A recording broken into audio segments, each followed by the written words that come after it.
How to fix Ome TV loading screen or loading error. Hey everybody, welcome back to our YouTube channel. Without any further delay, let us jump right into the process. So one of the main reasons your screen might be loading is because of poor internet connection. Make sure that you are connected to a stable Wi-Fi. Then let's go ahead and open up the browser.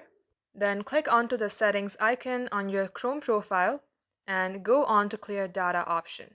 Clear the data and refresh your page, and that might fix your problem. Then again, check if your Google Chrome needs any updation. If it needs an updation, then simply click on Update Chrome and update your Chrome profile.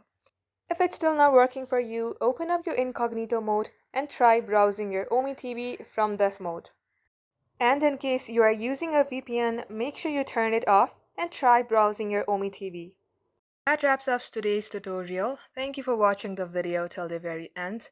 If it had helped you in any ways, then do like and subscribe. We will get back to you soon with more tutorials like this.